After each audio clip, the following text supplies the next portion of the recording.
mes chers collègues, Monsieur le Premier ministre, Mesdames et Messieurs les membres du gouvernement, Monsieur le commandant en chef des forces armées et l'état-major des forces armées, Monsieur le directeur général de la police nationale d'Haïti et son état-major, officiers, sous-officiers, soldats des forces armées d'Haïti, chers amis de la presse et de la société civile, mes chers compatriotes, dans des temps d'inquiétude comme aujourd'hui, quand beaucoup de signaux laissent entrevoir le drame dans lequel s'enfonce la nation, il est plus que jamais important pour nous, filles et fils de cette terre d'Haïti, de nous réunir autour des symboles, des victoires et des exploits dans lesquels tous nous nous reconnaissons. C'est ainsi qu'aujourd'hui, 18 novembre 2024, date ramenant le 221e anniversaire de la bataille de Vertières, le Conseil présidentiel de transition que j'ai l'honneur et la responsabilité de présider, vous invite, compatriotes d'Haïti et d'ailleurs, sans distinction, à faire taire nos différences pour magnifier le souvenir de l'ardeur et de la conviction avec lesquelles nos aïeux ont lutté pour que naisse cette patrie à laquelle vous et moi, nous serons toujours fiers d'appartenir. Haïtiennes et Haïtiens, souvenons-nous, Vertières a été le résultat de la somme des efforts héroïques consentis par nos ancêtres pour assurer l'avenir de tout un peuple, forger le destin d'une nation et renverser un ordre mondial injuste fondé sur l'exploitation et l'esclavage. Le 18 novembre 1803, nos aïeux ont affronté les boulets et les mitrailles pour écrire en lettres de sang l'acte de naissance de la première République noire et nous léguer un héritage qu'il nous faut préserver à tout prix. Chapeau pour nos sublimes guerriers africains. C'est avec la mémoire de la vaillance héroïque qui galvanisa l'armée indigène sur les différents fronts, que ce soit à la Crête à Pierrot, à la Ravine à Couleuvre, à la Butte Charrier ou à Vertières, que je viens devant vous aujourd'hui avec un message d'espoir et de combativité. En effet, l'espoir de ce pays, le futur de cette nation est entre nos mains.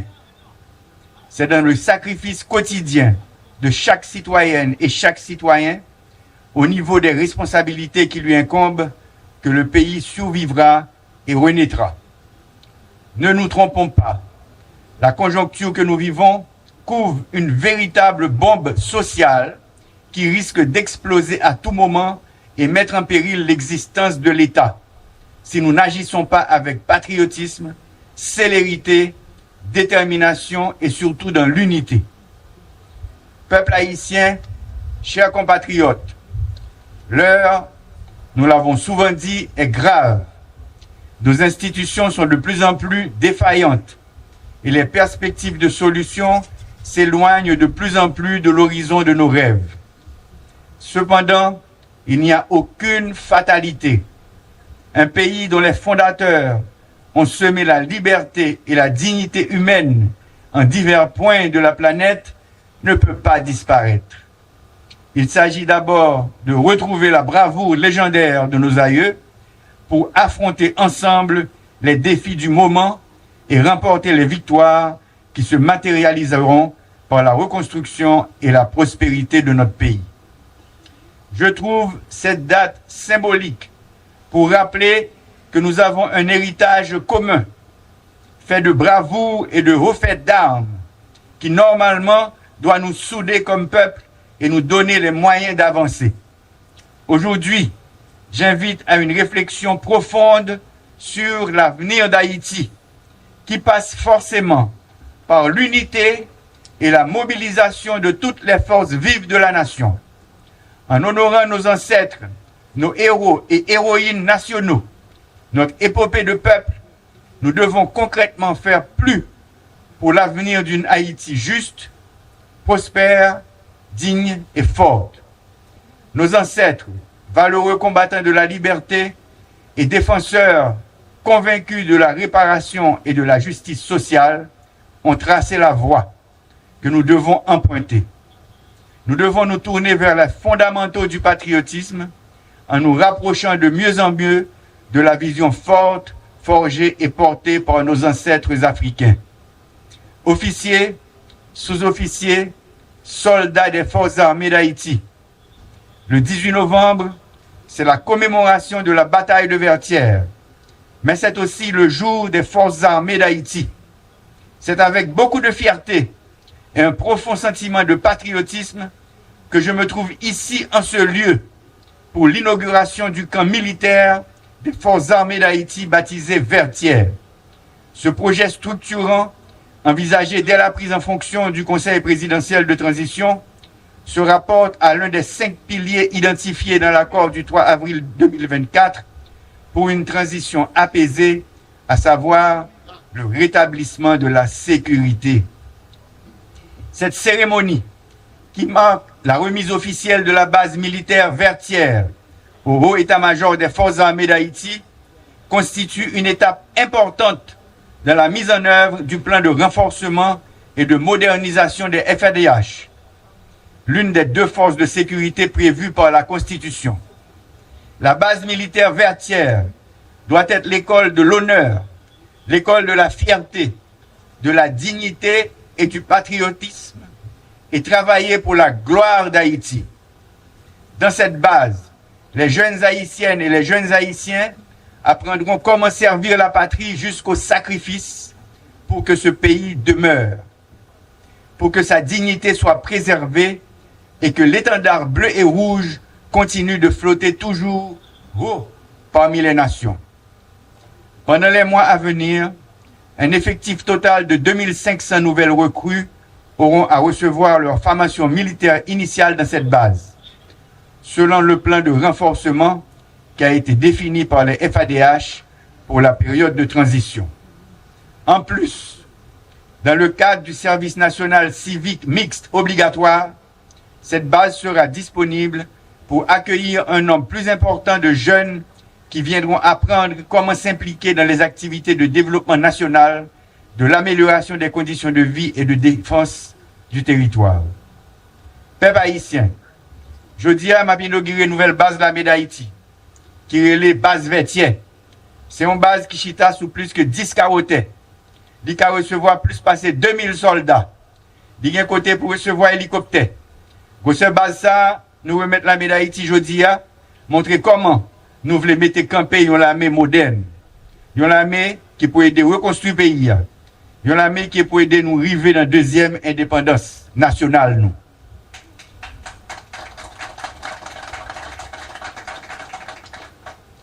Si nous regardons la cérémonie jeudi, nous engagons nous portrait principal héros qui fait bataille Vertières. Manquez pas très forme. Pour cette base ça, nous remettons la médaille d'Haïti jeudi, montrer comment nous voulons camper une armée moderne. Une armée qui peut reconstruire le pays, une armée qui peut aider nous arriver dans la deuxième indépendance. Là.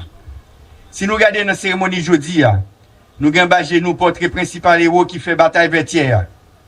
Nous voulons dans l'occasion ça, bailler l'honneur. Un hommage spécial pour les ancêtres sa yo, timoun, femmes, ou garçons, qui te mettent camper premier l'armée indigène, l'armée qui te bat nous indépendance là. Officiers, sous-officiers, soldats qui campaient là. M'a dit nous, héritiers gros, messieurs et dames sa yo, c'est nous qui là. N'a fait valer tête nous, nous honorer mémoire yo. Les nous marcher sous trace, les nous montrer même courage de te mettre dehors, les tap défendre bout de terre ça. C'est pour ça 18 novembre, pendant qu'on célèbre la bataille Vertières, nous devons prendre conscience que les ancêtres nous, héros et héroïnes nationales nous, doivent une inspiration pour nous. Ils apprennent nous ces consciences, travail et courage qui pour permettre nous porter la victoire. Nous avons un bon exemple. Cette nouvelle armée pour laquelle nous travaillons et dont Haïti a grand besoin à ce carrefour dangereux de son histoire, doit se renforcer pour approfondir les techniques de guérilla urbaine, la capacité à surveiller et défendre les frontières maritimes, terrestres et aériennes. Cette nouvelle armée pour Haïti doit être en mesure d'apporter les réponses rapides et adéquates en cas de catastrophe naturelle. C'est désormais révolu le temps d'une armée au service de projets politiques et d'intérêts individuels. C'est pourquoi officiers, sous-officiers et soldats, il faut éviter de céder à toute forme déguisée de retour à un passé honteux dont elle avait beaucoup souffert. Vous devez être un modèle pour les générations futures, au même titre que l'armée indigène demeure une référence pour nous autres Haïtiens et au-delà de nos frontières, pour les pays africains et les diasporas africaines du monde entier. Officiers, sous-officiers, soldats, vous représentez une lueur d'espoir au milieu des nuages sombres qui s'abattent sur la nation. Aujourd'hui, plus que jamais, votre dévouement et votre loyauté sont essentiels pour restaurer la confiance dans l'avenir de notre pays. L'armée, ne l'oubliez pas, a pour mission d'aider la nation à rester debout. C'est pourquoi votre engagement doit être sans faille dans cette lutte acharnée pour permettre à notre pays de renouer avec la paix, la liberté et la prospérité. L'armée, comme le dernier rempart de la nation, doit rester loin des querelles de chapelle qui empoisonnent la vie politique. Gardien du bon fonctionnement des institutions du pays, le Conseil présidentiel de transition prendra toutes les mesures pour renforcer les structures de l'armée et surtout l'aider à remplir sa mission dans le respect de sa neutralité et surtout des lois de la République.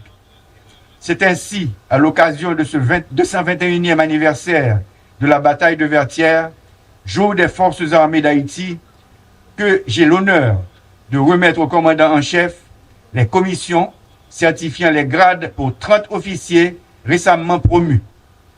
Je ne cesserai jamais de rappeler que ces promotions ne sont ni un couronnement, ni une sorte de récompense, mais une augmentation de responsabilité.